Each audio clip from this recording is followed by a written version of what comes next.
Oh yeah, and KW suspension has arrived, so that is really nice. I got it 25% off because I ordered it at KW when they had their 25-year birthday, so that was nice. Saved a little bit of money there, like I don't know, 600 or something euros, so that's not bad. So I finally got the axles out. That was a real pain in the ass to get some of the stuff removed, but I got them out, and the disc is then stuck. I can't get it off really, but that doesn't matter because I'm gonna change the bearings anyway. And when you are already taking everything off the axles to send them to America to get upgraded and all the other goodies, you know, subframe off and everything, you of course change your wheel bearings. No matter if they make sound or not, whatever, if your car has 150,000 like this car, you change them. You know, it doesn't make sense to get all the way in here and not to change them. They are a real pain in the ass to get off. You will definitely need some special tools for that. I recommend, you can see this is what is part of the wheel hub. This is what you have to pull off, and even when you do that, there will still be part of the bearing will be sitting here. Now, new bearings look like this. It's a complete piece. You should get a bearing kit that is the nut, the locking ring, and the bearing.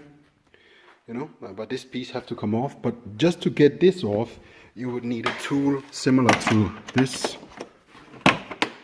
You know, slide hammer.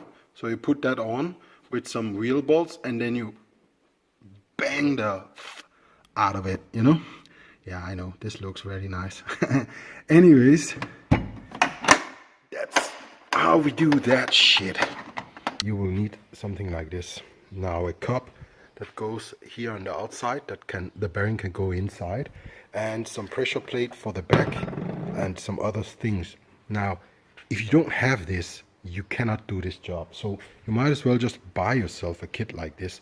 This kit I have is from the company called BGS, and I really like all of the stuff from BGS because it's not too expensive, but the quality is pretty good, you know.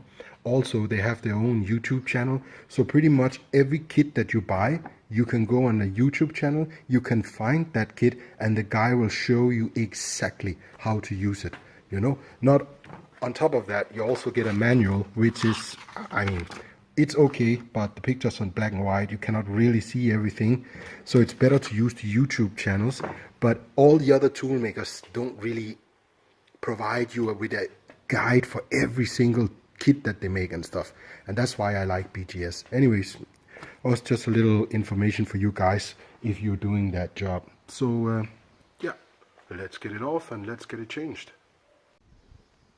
So I put on the tool. So you can see it sits on the front, and then it's here on the back. There's a plate that's putting pressure on the bearing. So I'll just hold it with a key here, and then turn it out here, and the bearing will then come into the cup. And when you do it the other way around, when you have to put the bearing in, it's pretty much just the reverse of what I'm doing here, you know. So you will just have a pressure out here instead, and then we'll just suck it in. So that's pretty easy. Boom, and then the bearing is back in, locking ring is on. Oh, so finally got the whole rear subframe down on my jack. Was a little bit of a struggle.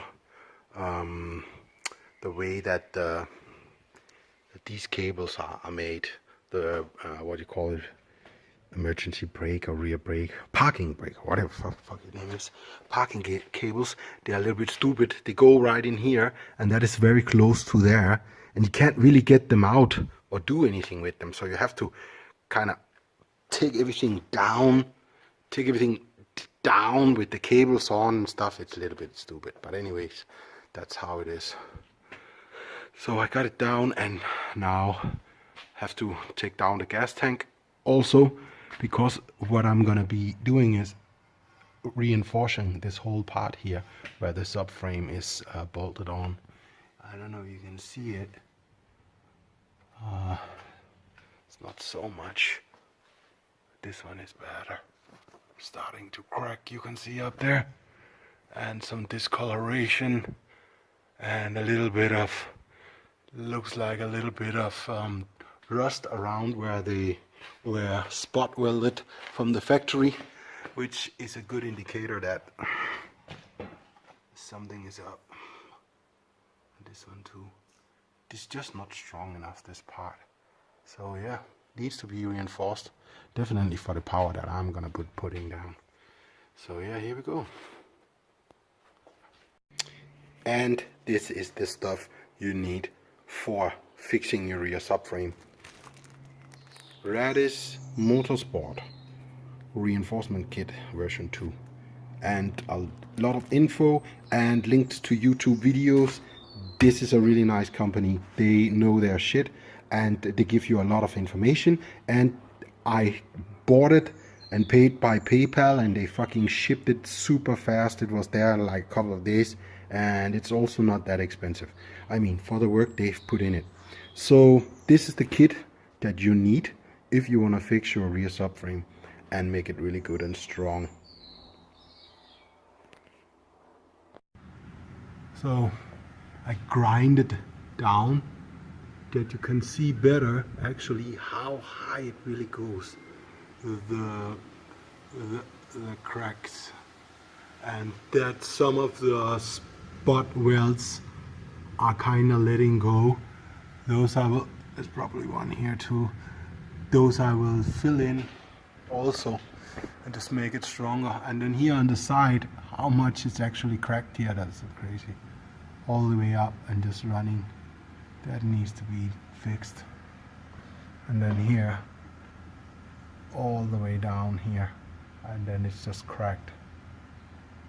And I'm not sure, there was something over here, but after I grind it, it kind of seemed like it's gone away.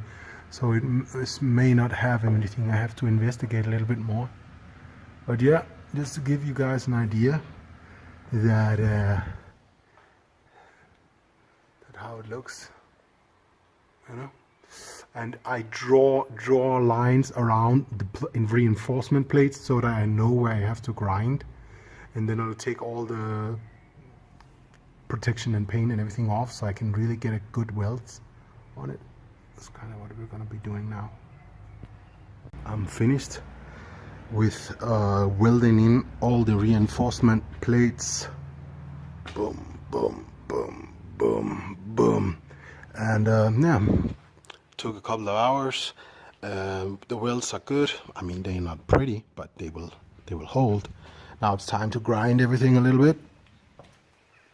And after grinding, I will then actually paint it with a paintbrush with seam sealer so that it's completely kind of protected. And then I'm gonna paint it a little bit, and then I'm gonna put some underbody coating on top, and then it should be pretty and last forever and never rust and all that good stuff. One of the jobs I'm gonna do when I'm down here also is I'm gonna make make a better fuel system, and upstairs will be a catch tank with a high pressure pump. So a pump from the tank will pump to the catch tank, and I'm gonna make it so that the lines can run here underneath the car, and then go up through here. It's a nice kit from a company called Radium that I'm gonna be using. So more on that later also. Yep. I welded everything. Now I seam sealed it with seam sealer you buy in a can, and you can then put it on with a brush, you know, that seals everything good. Then I'll paint it, and then I will undercoat it after, so it will never ever rust or anything like that.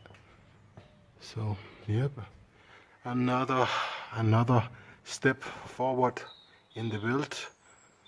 Yeah, Yep. So I finished with coating the underbody just now. So Yeah, finished undercoating everywhere where I have welded and grinded, and a couple of places where the tank hits the body a little bit and stuff like that. And yeah, where the spring sits in the cup up there, there's no harm in giving a little bit of undercoating there. So the reinforcement job of the rear is now complete. So now on to reinstalling everything and making fuel system.